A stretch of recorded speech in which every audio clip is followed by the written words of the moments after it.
Hi guys! Ayan, for today's video, magbablog kami ni Bubu ng Never Have I Ever. So, ayan. Sino magsisimula magsalita? Ikaw, syempre, vlog Ako mo na? yun eh. Okay, sige. Siyempre, ayokong pinapatagal. Gusto ko makarami tayo eh. Siyempre, pagka, explain. Pag sumagot ka, explain din. Okay. Okay, sige, game. Never have I ever... Sinasubok mo yung pagiging anghel ko. Wait, Sige. Teka lang. Okay. Never have I ever...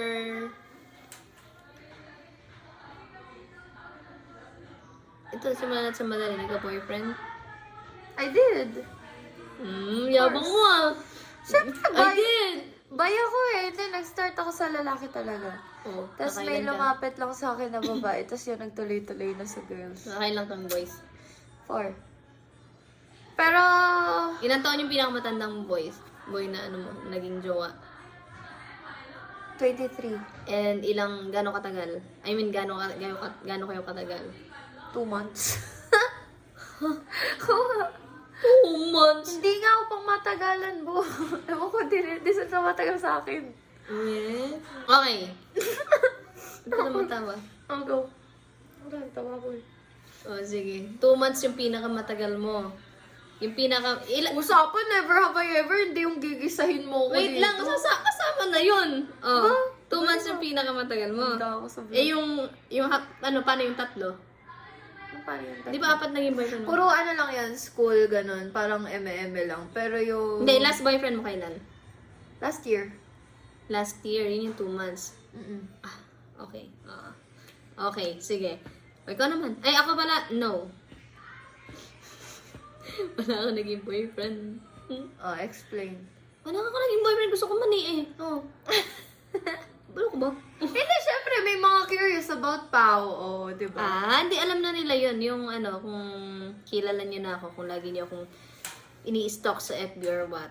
And sa no bashing, kung napanood nyo ako, alam nyo na yun kung ba't ako may pau-pau. So, di ko na sasabihin dito, baka mamaya maban pa tayo eh. Oo. Next, ikaw. Never have I ever kissed a stranger. Yung parang kuwari, basta mo lang nakilala, tapos gano'n, na-kiss mo, gano'n. Kiss a stranger, kumbaga parang halimbawa, siguro pa, kahit nagiinom, gano'n. Oo! Siyempre, parang nadala, gano'n. Oh, yes. I did. Pero hindi yung hindi, parang lang, siguro smack. Pero hindi siya ganun ka-stranger. Stranger kasi hindi mo pa siya ganun kakilala, pero nakasama mo, mga ganun. Ako never. Gusto ko kasi pag nag-go ako sa isang bagay, gusto ko yung talagang kilala ko. Paano bang stranger yung gusto mong sabihin? Kung wala yan, nakainuman mo, tapos maya-maya bigla kayo nag-kiss, ganun. Pero nakasama mo na siya ng mga, siguro hindi lang isang beses. Hindi na stranger yun. Sa akin kasi, parang mga 3 beses mo na nakasama, ganun. So, what's this favorite? Parang naging rin, friend-friendan. Kasi hindi mo pa talaga masasabing friend talaga na hindi mo talaga matagal pang nakasama eh. So parang kakilala. Pero, yun yun. Pero matagal na yun. 2018 pa yun. Oh. Ikaw naman. Never have I ever ma-wheelchair sa inuman. Never. Pero gusto ko na-try. Kasi hindi ako nalalasing ng ganung sobra eh. Ako never pa din. Never. Pero nabuhat, oo. Nung first time. Feeling ko kung Wild Dogs or Big Bar yung SB, feeling ko na wheelchair ako nun kasi nawalan talaga ako ng malay. Yun yung first time ko na nawalan ng malay sa inuman. Ako naman, hindi ako, 2000. Kasi wait lang, share ko lang ako muna.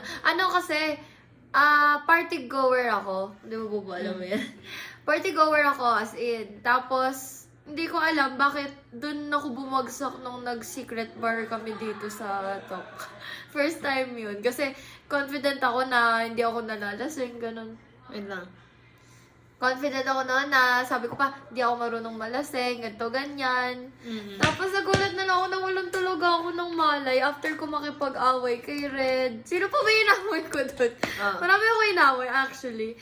Tapos yan, basta ang pinaka-main kong naka-away lang si Red. Tapos yun lang naalala ko, tapos nakatulog na ako. Oo. Yun lang. Ako hindi, nabuhat lang siguro. 2015, first time ko uminom. Diyos mio, Marimar, pinatry akong uminom noon. Tapos nalasing ako. Tapos binuhat ako from toilet. Ako yun, go. Ayan, from toilet. Ayun, yun lang naman yung nabuhat ako na, ano, hindi wheelchair, binuhat ako ng bouncer. Bata pa ako, ilang taon na ako, Diyos mio na tinry ako pinainom, 16, 17, ganon? 17, ay, 17 or kaka-18 ko lang. Ayun, basta ganong edad. Pero hindi ako guys, hindi ako tumador, hindi ako maalak. Pag lang talaga may okasyon na talagang bonding or kaya pag masaya ako na may kailangang i-celebrate, yung ganon. Pero hindi ako yung maalak na tao na pag halimbawa gusto ko yung kasama, halimbawa si Cassie, bubo. Pag siyempre pag nag-inom, tapos yung gano'n, why not? Coconut! Ayun. Ikaw naman, bu. Never have I ever mang-ghost kasi na-broken. Yes, I did that. Nang-ghost ka kasi na-broken ka. Mm.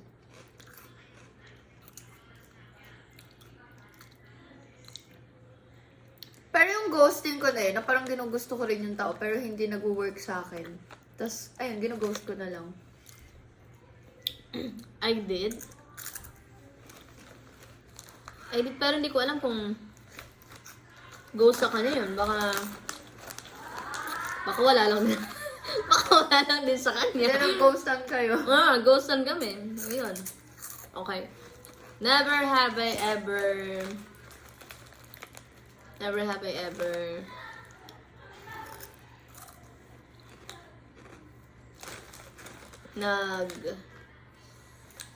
hirap naman. Never have I ever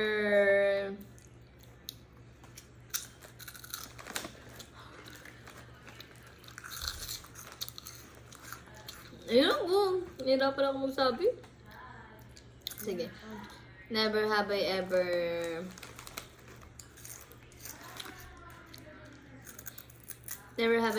nakipag-meet sa dating app. Never. Never. Nag-try ako ng dating app sa Japan. Daming pogi dun eh. Tapos, Pogi. oo, Rawa. di pag single ako, alam, Pogi. oo, boys talaga hinahanap ko. Pero, lagi ko nagiging jowa babae. Hubo, alam mo ba? Lagi, alam nyo ba guys? Kasi, ang lagi ko nilolook forward, to be honest, lalaki. Pero, ang ano sa akin, accidentally, bigla akong nagkaka-girlfriend, ganun. Di ko rin gets, ba't ganun? Siguro, sa babae talaga akong nakatadana. Lalo na sa'yo.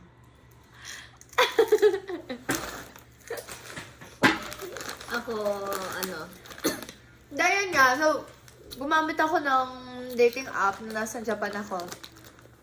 Tapos may nakaka-chat na rin ako. Well, na-stress naman ako kasi pogi siya. Nasa kanya yung trip ko na looks. Tapos, ang hirap kasi Japanese eh, kaya tinigil ko na lang. Di rin ako nakipag-meet kasi malapit na ako umuwi nun. Ako, I did. Pero, hindi talaga nakachat lang. Nakachat lang pala. Tapos, ito nakachat ko. Inaamin niya na praning daw siya.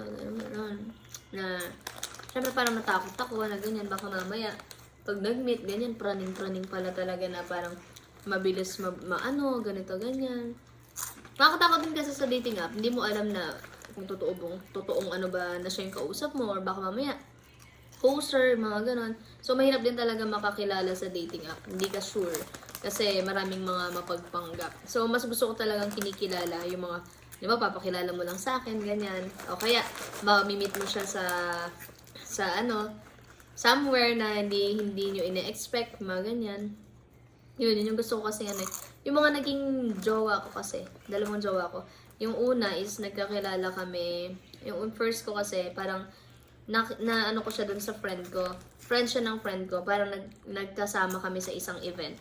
Tapos, ayun, that time hindi ko talaga siya pansinan. Tapos, siya yung nag-chat sa akin sa FB. Nag-hi lang. Tapos, yung second ko naman, pinakilala lang sa akin.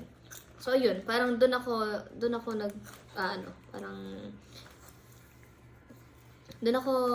nagkakapag-ibig. Ganun. So, yun, ito, buti. Nakilala ko lang dito. So, ikaw naman.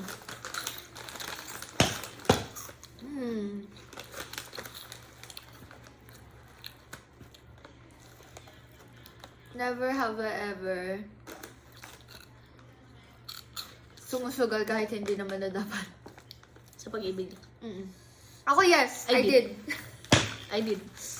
Oo, yung pinaka long-term relationship ko babae.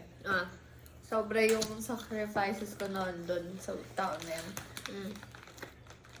Tapos, wala kasi, parang yun kasi yung point na yung mindset ko noon is ayoko na mag-collect ng tao. Kaya parang gusto ko, gagawin ko na lahat para ma-save ko siya, ganun. Ma-save ko siya sa akin, ganun. I did. Kumbaga, lahat ng sakit, kumbaga, naranasan ko na yun. Yung ilang beses na pagpapatawad, ganyan, kasi nga, mahal mo yung tao. Pero, tinry mo sumugal pa rin na baka sakali magbago. Yes. Diba? Kaya, non-stop ako magpatawad sa kanya noon. Kasi, umaasa pa rin ako dadating sa point na marirealize niya lahat ng ginawa ko. Ganon, since sinasabi naman niya na mahal niya ako, ganon. Ganon yung ko.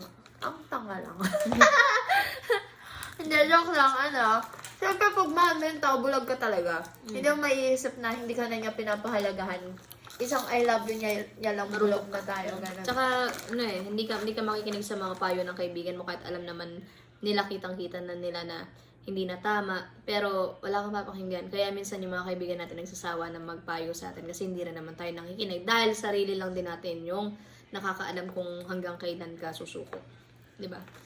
Hanggang kailan ka mag-i-stay. Kung kailan ka susuko. Ikaw lang nakakaalam yan. Ayun. So ako, never have I ever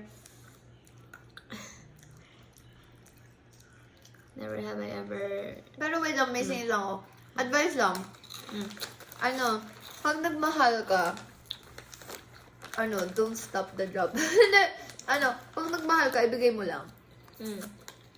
Hindi yung mag-overthink ka kasi baka mapagod ka.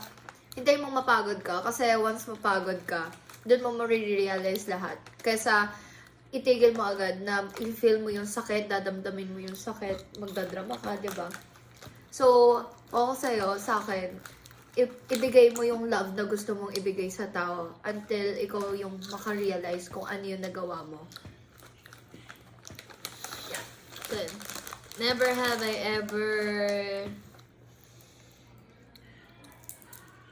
na in love sa best friend or friend. I did. Lahat yata ng mga naging ex ko, naging friend ko at first. I did. Pero hindi agad-agad. Kumbaga parang nadala ka na lang din, ganun. Parang ayun, yung hindi ma-expect na mapafall ka din yung ganun. Yun, I did. Pero mahirap kasi parang sa akin, gusto ko i-treasure yung friendship. Kasi pagka nakilala kita as friend talaga na talagang matagal na kitang nakilala na friend, ganyan. Tapos biglang jojowain, di ba? Mahirap kasi baka mamaya masira pa yung friendship. Yun. Last. Ikaw na, Bo? Wala na akong isip.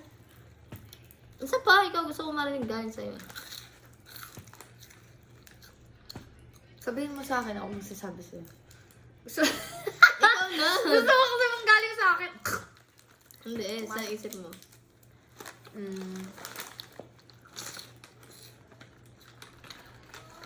Never have I ever iniwan yung pamilya dahil bulag sa pag-ibig. I did. I did! Marunong tayo, tanga tayo eh. Ayun isa sa anuhan ko na na-feel bad talaga ako sa ginawa ko na yun. Mm. Kasi, nung time na adulting stage na ako at the age of 19, Mm. di ba parang doon na yung time na parang sabik ka sa pamilya mo, ganun. Mm. Parang naano ako, nung nakakasama ko na yung family ko na, ang sarap pala sa feeling na kasama mo sila habang andyan sila. Mm. Tapos, pinili ko lang, lumande, ganun. Really, kasi, which is okay lang din naman, kasi para lesson din, and para party ng pag-grow sa isang tao eh. Para maging aware ka sa mga mangyari pa sa'yo, kasi habang tumatanda ka, may mga good and bad experience na dadating sa'yo. So, kung maaga mong naranasan ng pagiging independent or ganun na bagay, or nagpasaway ka ng maaga, marami kang lesson, and equals yun ng pagiging mature. Pag maraming experience yung tao. Pero, ayan, syempre, di ba, pag kasi pumasok ka sa relasyon, pwede kang makakilala ng tao talaga na makakasama mo na lagi mo rin masasama sa family mo, sa inyo. Hindi, kasi meron kasing karelasyon na halos ayaw umuwi sa inyo, ganun. Kumbaga, parang gusto niya dito ka lang palagi, ganyan. Kumbaga, napaka-selfish na ikaw na gusto mo rin naman makasama yung family mo, pero napipigilan ka dahil gusto laging siya lang.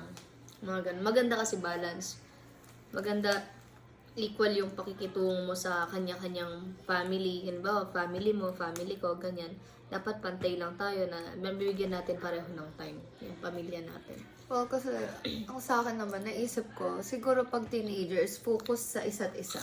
Hindi pa nila naiisip na kailangan pala part to ng family talaga kasi so, iniisip nila na family yung makakasira sa inyo, gano'n. Hindi. Pero,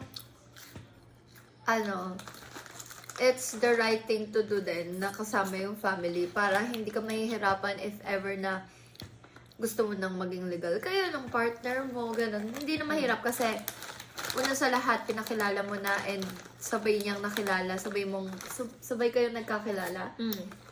Kasama yung family. Ang sarap kaya sa feeling pagka open.